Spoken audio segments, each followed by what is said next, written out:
Welcome to the Human Intimacy Podcast. Dr. Kevin Skinner here with MaryAnn Michaelis, licensed clinical social worker.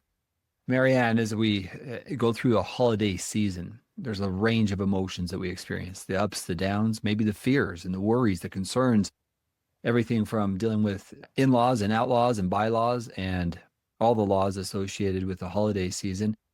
So today, I want to talk about a really important topic, and that is emotional ownership. Deal with our own emotions as we go into difficult emotional or potentially emotionally charged experiences. MaryAnn, your initial thoughts? I think this is a really timely topic, Dr. Skinner, because there is nothing like the holidays, as we spoke about in a previous podcast, about where family can trigger so many emotions, or not being with family can trigger so many emotions. And we know that oftentimes with the darker, at least in the Northern Hemisphere, the darkness gets to people. There's more loneliness. There's more anxiety. Yeah. So I know this is a time where people really, really struggle.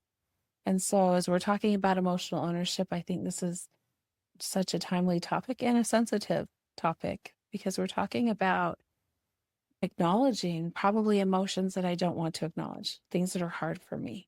Yeah. And so as we talk about emotional ownership, I think that there's this important part of what are the emotions that are dominant for me? And then the other part of it, what do I do with those emotions? And then maybe even a step further, what do I do with your emotions? Mm. So I think we can cover this range of topics, but first and foremost, like I've worked with individuals throughout my career, and when I ask questions like, so how do you feel about that? I get a wide range of responses. Some people are really good, and other people say things, I have no idea. Is it okay to not know? Well, Dr. Skinner, like your question is such a quintessential therapist question. Like, let's talk about how you feel about that. But that response is, I say that a little bit tongue in cheek, but that response really is oftentimes, I haven't even thought about it. It's something that I avoid. It's something I don't want to think about it. I don't even know how to connect to this because one, it might be too painful. Two, I might feel like if I go there, I won't be able to manage it. I don't know what to do with that. I have no idea how I feel about it because I have been avoiding it at all costs. And so we distract ourselves, we numb ourselves out because we're not comfortable with emotions. But by the way, my aunt and uncle are coming over for the holidays, and all of a sudden I start remembering all these conflicts and fights, and I've got to go to mom and dad's, and I remember the conflict there. And all of a sudden I'm anticipating this difficult conversation, or, oh my goodness, how are we going to get through this? Right. And so that, MaryAnn, is, I think, as we talk about it heading into the holidays, but just in general, like I can see other people, I can experience things, but how well do I know myself and my own emotions? If I can just add a little bit more onto that, I might be bracing myself and saying, yeah, I'm going to go be with these people. And oh my goodness, I can't believe what that person just said. And holy cow, oh my goodness. And I might really be having to suppress and really tamp down my emotions because what I want to say is something that might get me thrown out of the house. It might be totally out of control. And so I'm trying to navigate all of these landmines and trying to keep it together. Ooh, that's a lot of pressure. And so when we talk about ownership, I can't own something I don't know or don't understand, or right. So that personal reflection is, what is it that I'm experiencing with aunts and uncles or parents or going into this place for the holidays, or maybe it's not even the holidays. Maybe it's like just a get together, or I'm dealing with a stressful situation with a work employee or a boss, or I'm dealing with it with my spouse or with my children. Emotions run high in our relationships. So that's just a typical thing because in our relationships, that's where we drum up our emotions. Oh, and that vacuum of I have to work or I don't have anybody to spend the holiday with. Yeah, now you're speaking about loneliness, right? Right. That's the other end of the spectrum. Yeah. So when we want to explore our emotions, MaryAnn, I think the big part here is really this reflection on myself. Like, if I'm going to own my emotions, See, as an example, let me just give a couple of statements that we hear that would be the opposite of emotional ownership. You made me, Mm. hmm or I wouldn't feel this way, or I wouldn't be this way without. And so now we're shifting that responsibility. You made me, Or you always. mm, or you never. hmm So that's then shifting my emotions towards somebody else. In contrast with that, I could acknowledge, like, when we're together, I often feel angry. Now that is an ownership. When we're together, I feel this emotion. I'm owning it. I feel it. This is not necessarily your fault. I'm experiencing it. But the shift there is I'm owning, like, when we're together, I don't know what to do with that anger or that frustration or the hurt. But I'm honest with you in this. I am feeling this way, and I don't know if I'm in a relationship and I say that, my spouse still, or partner or whatever, may still say, "Oh, you're blaming me." That could still be the interpretation of that. But if I say, "MaryAnn, at this time when we're together, it seems like my emotions, I'm angry," I can acknowledge I need to own that. That's mine.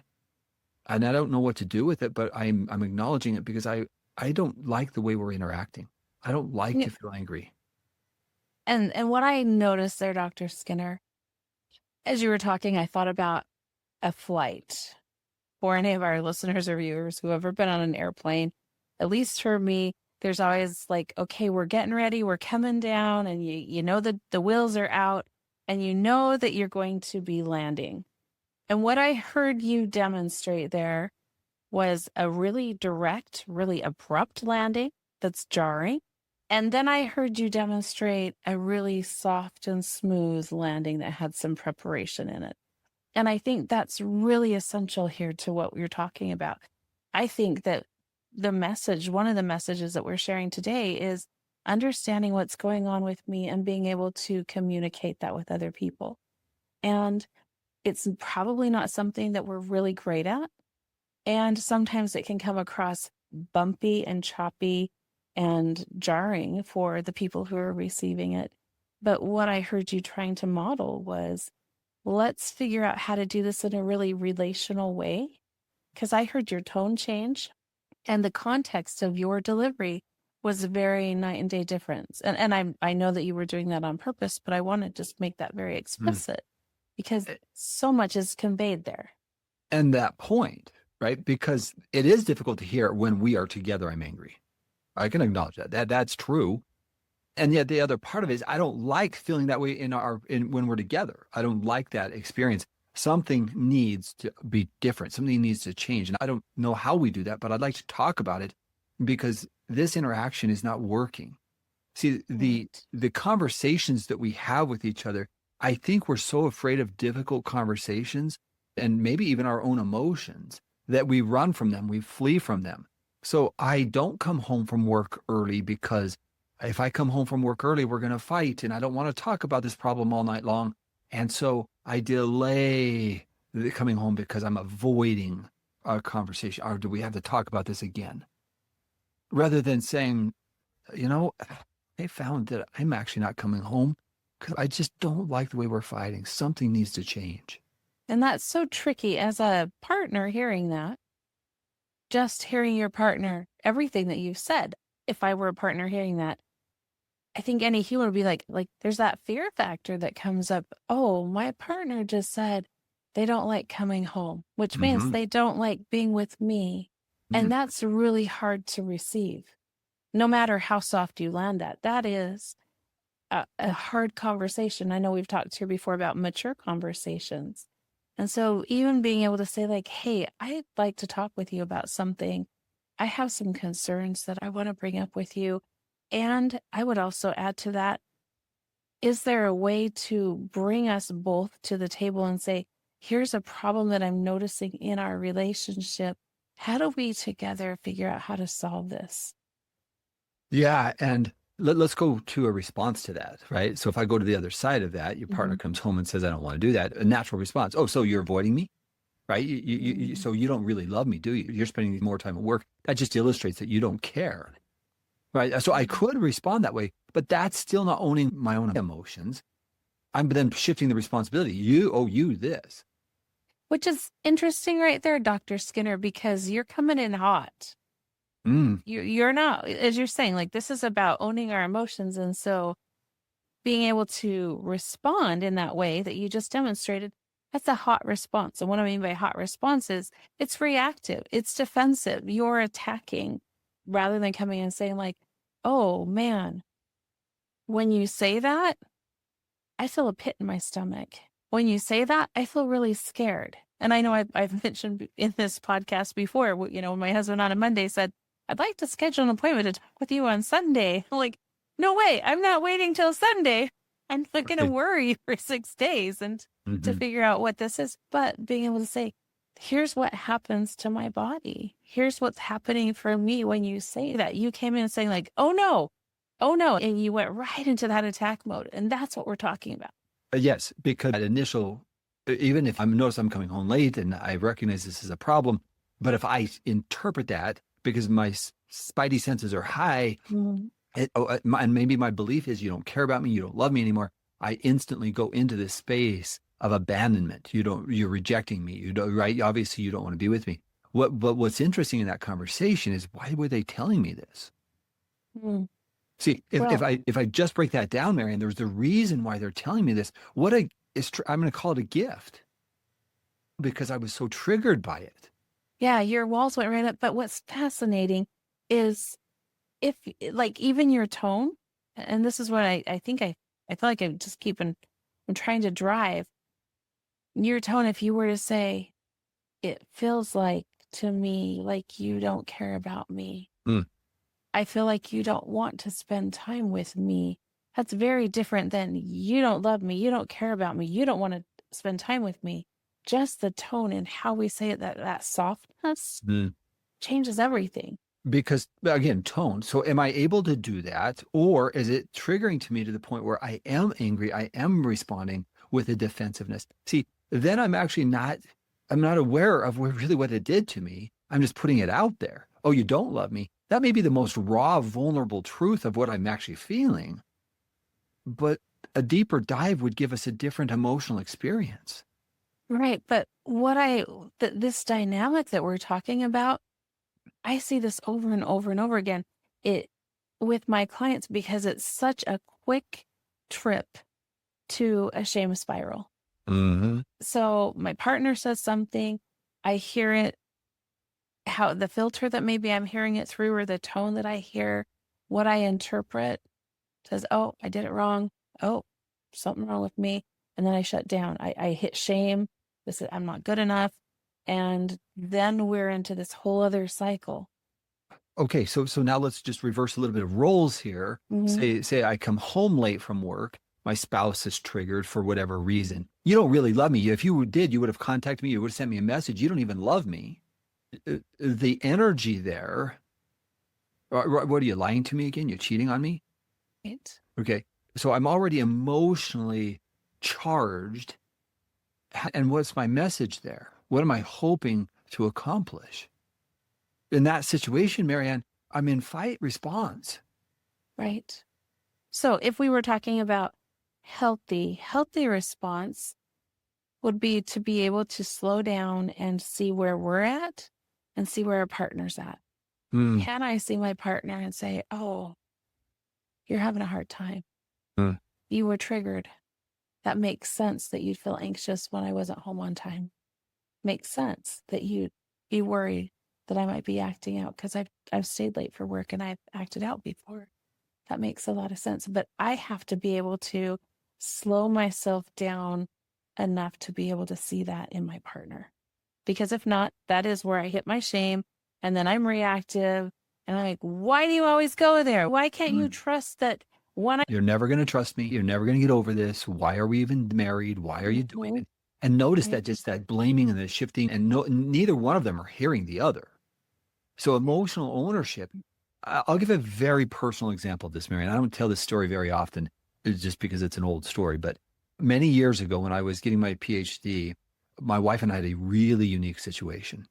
So we had our oldest daughter, and my wife said, hey, my cousin is in beauty school and she's learning to cut hair. And she has asked that I come get my hair cut. And she said she would do it for free. And I'd like to get my hair cut. And so she's like, but what's your plan? And I said, well, I have a client that I need to be with at 6 o'clock. So she leaves like 2.5 hours before this, like 2:30. And I'm watching our daughter, and about a half an hour before, my wife's still not home. And I'm 15 minutes before, she's not home. And the time I'm supposed to be meeting with my client, she's not home. And everything's inside of me is going on. Like, did she get in an accident? Is something wrong? Why is she not contacting me? Why is she not this? And my daughter's now starting to cry, picking up my emotions. Mm-hmm. At this point, I'm calling up my office saying, look, I can't, I've got my daughter here. I don't even have a car to get there. And so could you just let this client know that I need to reschedule? And I have another client the next hour. And still, my wife is not home. And finally, she comes home. And now I'm going that evening to run a group on domestic violence. You're a little worked up. And everything inside of me is like, how disrespectful. You knew that I had to do this. We had a verbal agreement. Everything inside of me. I felt like she obviously doesn't respect, doesn't know, doesn't care. And let me just clarify. I'm guessing this is before cell phones were really. Oh, there was no such thing. There Okay, was right. landlines. I mean, this is the 90s. Just clarifying for our listeners. There is no cell phone. There is no text message. There is that, right? That doesn't exist. And so she walks in the door. And at that point, I'm like, okay, how am I going to respond when this happens? Right? I have to choose how I'm going to respond there. And I'd worked through that in my mind. I don't know how many different versions I went through. Everything from hellfire and this is awful to this, okay, I'm teaching a class tonight on domestic violence. What have I been teaching these individuals how to deal with and regulate emotion? And so when she came home, I simply said, we'll do something different next time. I'd love to talk with you. I've got to go. Now, she was anxious as all be later on as we processed this. She was so anxious to come home because she knew, and later on I get the story, what I didn't know is my cousin was in training. And so they had to check this and then this part of it. And then they had to check this part of it. And what I didn't know is it was going to be a 3.5 hour experience. She didn't know that. She didn't have a way to get out of the chair. She just couldn't communicate with me. Now I can understand all of that. She's not going to leave in the middle of this. She's helping her cousin. She's not going to do that. In the moment of it, your emotions take over. Right. And everything inside of me, I will say, I think I handled that probably the best of most of our exchanges when I've been heated. That's probably one of my better ones. But it required everything inside of me to pause and say, what's the story here? Do you know what's interesting here, Dr. Skinner? You did go through a process. I've been reading a book, The Book of Forgiveness by Desmond Tutu.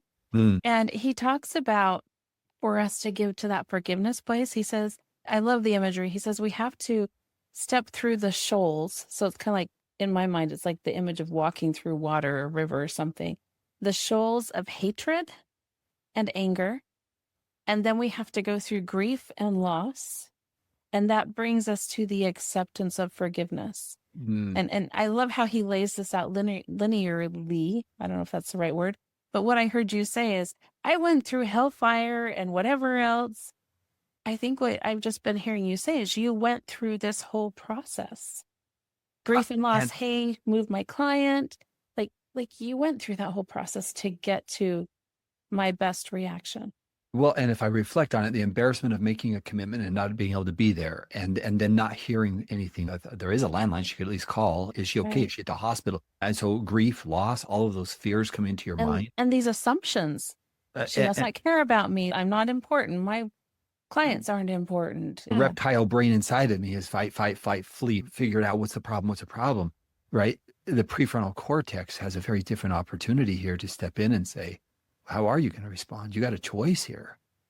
You have a choice. That's the emotional ownership. And I wish I could say that I've been perfect at it, but I haven't.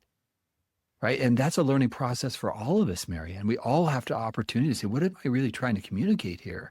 And how do I walk through this process going into the deeper self? Relationships trigger us into our pain points. And I think we aren't communicating authentically in most of our statements. We're communicating from a place of comfort or convenience or avoidance. We're not having these deeper conversations. Couples who avoid each other Couples who don't have sex for months at a time and they don't even talk about it. Couples who fight and fight over the same thing, but they're not asking the deeper question, what am I really trying to communicate here? So emotional ownership, you can't own what you don't understand. And it takes time to reflect and step back and really own, why are we approaching this way? Why am I doing it this way? You know, what's coming up for me, Dr. Skinner, as we're talking about this, I'm kind of fixating for a moment on that, what you just said, in that there's a choice. That there is that moment of choice about how will I respond. And as you were talking, I was thinking about that. You know, I have a big saying that's on one of my walls, and it says, in a world where you can be anything, be kind. And I think that the choice that we get to make, that we can make, is to decide, can I be kind to myself and to other people? That is a choice that we can make. How do I respond to myself in this way? But I do think this comes through acknowledging whatever emotions come up. And also, as we've talked about previously, Gottman's idea of this positive sentiment override, which is, can I look at my partner or spouse through a lens of kindness, through a lens of compassion, through a lens of they're probably doing the best that they could, as you explained with your situation with your wife. She was stuck in a chair with who knows what in her hair and how many people around her. That was never her intention, to not be there for you and for you to not see your client. But boy, we sure jump so quickly to worst case scenario thinking, catastrophizing. When we pull it back and say, we have a choice.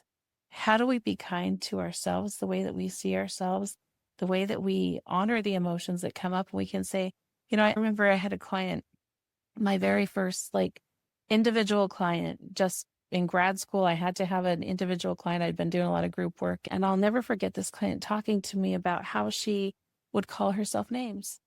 She'd go through her day and she'd say, oh, I'm so stupid. Oh, I'm so dumb. How could I do that? And she'd call herself names. And that just really stuck with me. We get to make choices about our emotions, but also I think part of that is our language that we're using, and looking and saying, is there a kind way that I can look at myself and others as I'm allowing the emotions to be there? I'm not bad for having an emotion, but can I look with kindness at myself as I allow the emotion to come through? MaryAnn, let me shift just a little bit here for a second. The opposite of emotional ownership is the shifting of emotions. Yeah, say more about that. Like blaming, accusing. So when I shift that, I take it away from my ownership into you, right? And you're late, and so I am triggered. So that shifts that to you. Yes, you're late. What did it do to me?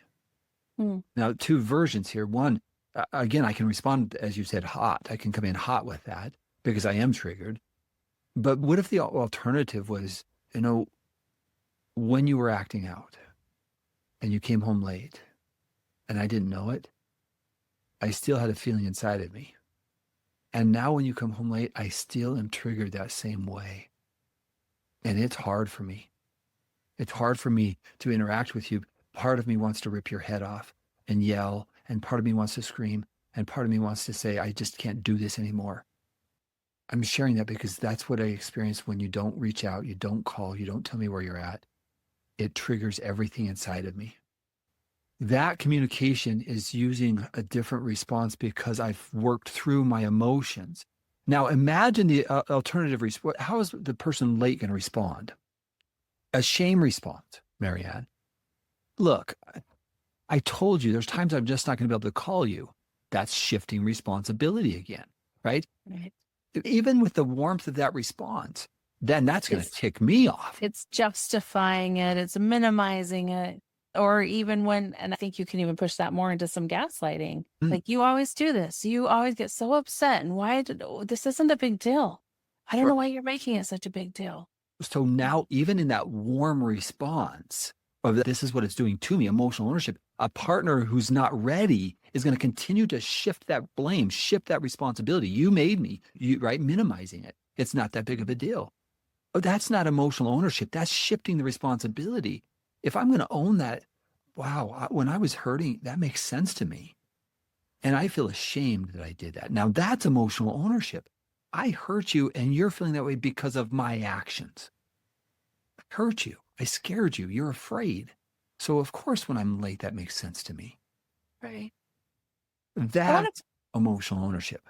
I love the example that you use because that is the format that I use with my clients for creating boundaries and for making healthy requests. So when this happens, I feel or I felt XYZ, and what I need is, would you please be willing to? So that whole scenario, would you be willing to give me a call and let me know that you're going to be late? Or send me a text. That is like the perfect place to be able to also step in and say, I have a need, and this is a place to build trust and have my emotional needs met. And I bring this up partly also, as you were talking, I was just thinking about something a client had recently shared with me where they'd share an emotion and their partner would say, well, that's on you. Hmm. Yes, my client's emotions are on my client. But when my client is reaching out, sharing with their partner, this is an attempt, this is a bid for connection, as John Gottman calls it. I'm reaching out to you saying, here's what's going on with me. And I have that, once again, that choice to be able to hear and be with you or to raise up my defenses and batten down my hatches and get ready for the battle. So what's very interesting about that statement, I want to break that down because that statement is probably 100% true, right? It's on you. Right. How I respond to that is surely on me, Mhm. but it's so ineffective for countless reasons. There's no validation, there's no warmth, there's shifting of it. That's on you. So if you feel that way, that's up to you. You can choose to feel that way. But see, what that's not doing is that's not relational. That's personal. I'm basically saying you take ownership of you, I'll take ownership of me, and my actions don't really matter, shouldn't matter to you. You're right. If you continue to choose that, then I'm going to choose not to connect. So you're right. I can respond, but my natural defense there, MaryAnn, is yeah, it's on me, and because of that, I'm going to choose to not interact, or I'm not going to choose to communicate. I'm not going to choose to bond with you. I have that choice. Yes, you're right. So it is on me, and this is how I'm going to respond. Is that relational? This is the challenge because then one of the partners says, well, I'm learning that I can't turn to my partner when I'm in pain. Mm. And so we start creating this chasm or this gap that just gets bigger and bigger and bigger. Why would I even turn to my partner anymore? And then Mm. we've got a lot of disconnection. And then, yeah, my clients are saying, like, I don't even want to stay in this relationship. I'm miserable. I'm lonely. Yes, because I can't turn to my partner. I can't trust that they Mm. can be with me and my emotions. If I internalize that, then what's happening to me is I'm losing my internal voice. If that's true, how do I want to respond to that? And as you said, I might pull back. I'm not going to trust you. I'm not going to reach out because what I learned from you is I can't turn to you in my concern or my fear or my worry. And so that shuts down a reciprocity of connection. It makes it one directional. You go figure yourself out. Okay, if I go figure myself out, I guarantee you in that context, we're not going to connect and I'm not going to feel safe. Why aren't you connecting with me? Why aren't you having sex with me? Why won't you communicate with me? Well, you told me to go figure it out. You told me it's on me. Okay, I figured it out. I don't want to connect with you. That's Right. the outcome of that conversation. And this gets tricky because I do tell my clients, yep, you are responsible for taking care of your emotions. Your job is not to take care of your spouse's emotions because you can't. And, if a car runs over my foot, it's going to hurt. And I want to say to my partner, oh my goodness, I'm in so much pain. Does my partner feel my pain? No, their foot just didn't get run over. But can they be with me? Can they sit with me? Can they hold space for me to have my emotions? I have my emotions. I have my pain. And I want a partner that I can turn to that can sit with me, that can be relational with me, and that can hear and allow me to, and help me to honor the pain that I'm experiencing. And if you just said what you just said in that situation as a response to, well, that's on you, you're then, this is the kind of marriage I want. I don't know if you want that kind of a marriage, but that's the kind of marriage I want. And then now we have it, oh, you're being critical of me. You're right. And then we could get into that blame game. That's never going to lead to Right. intimacy. So if I came from that space of, I would like to have this kind of a marriage, that's the kind of marriage I want to have. Now we get to have a real conversation. Is that the kind of marriage you want? See, that's the kind of conversations I think we're so afraid of, MaryAnn. Most of the couples listening to this understand our dialogue today because they've been through it. That's my belief. Because as we've gone through therapy, we see these dialogues all the time. We're trying to point them out to you, our listeners, so you understand the pattern has to change for deeper intimacy. You can't have intimacy when you continue to not own your own emotions, shift the blame and responsibility, and then expect somehow we're going to have a connection. It doesn't work that way. So I'm going to take your role today. We're going to see how I do. Okay. What are some tangible things I can do? What can I take from this to start practicing? Because I'm hearing this going like, okay, yes, you just nailed it. These are challenges in my relationship. Now, what do I do with that? I think the first thing that I would say to our listeners and viewers is you've got to stop and say, hold on, what can I do? You can't change your partner. And that's not your job. But you can stop and say, okay, what do I need to do to get honest with myself and to get honest with my emotions? And maybe even to do a self-evaluation. How am I showing up? How am I using these concrete blanket always you? Am I blaming? Am I blame shifting? And really also looking at what is it that I want? And where are the gaps? What am I missing? So fill in the blanks here for me, Dr. Skinner. What do you want to add to that? Yeah. So I think first we have to talk about what you just said, a really important phrase, emotional, with that ownership. But there's something deep here. What am I feeling? If I can't be honest with myself, then I'm going to continue to find fault, blame elsewhere. In every circumstance, if I'm shifting outward my energy and putting responsibility and blame everywhere, true, you may have hurt me. My response to that, I still have to own it. And I can shift all the energy outward. But unless I'm like, how am I going to respond to this? And I often ask my clients if they've been betrayed, why are you staying in this relationship? What's driving you into this? You have to understand your why, your own self, your own emotions. That is so incredibly important, because if you are finding yourself, you're not understanding your own self well enough. So the energy out, anger, frustration, being ticked off, blame, accusation, putting out that kind of energy, what are you really communicating? I don't want to feel what I'm feeling. Right, because this is all inside. And so this is we're saying you've got to feel that. This means I have to slow down and I have to notice what's going on in my body. And I've got to give myself time to feel whatever that emotion is, to recognize it, to allow myself to discover it, to feel it, and to sit with it, to not run away from it, but to step into the emotion, giving myself permission to feel it, which is terrifying for a lot of people. So this, MaryAnn, we could go way deeper on this. This is really the beginning of where I go with in this with couples work and therapy of really owning it. So this is a beginning part, but we invite you, our listeners, to really look into self and for this emotional ownership so you can be more effective and more intimate in your relationships. You can't be intimate when you don't understand yourself well enough. You can't do it. Everything will feel like a facade or you'll feel like a fraud. So I think my wrapping up thoughts with this, Dr. Skinner, are once again reiterating that be kind. You have a choice. There are a lot of choices we've been talking about today. I'll invite you to choose kindness to yourself and to others, and to choose to slow down and to give yourself space and grace to feel whatever it is that's going on for you.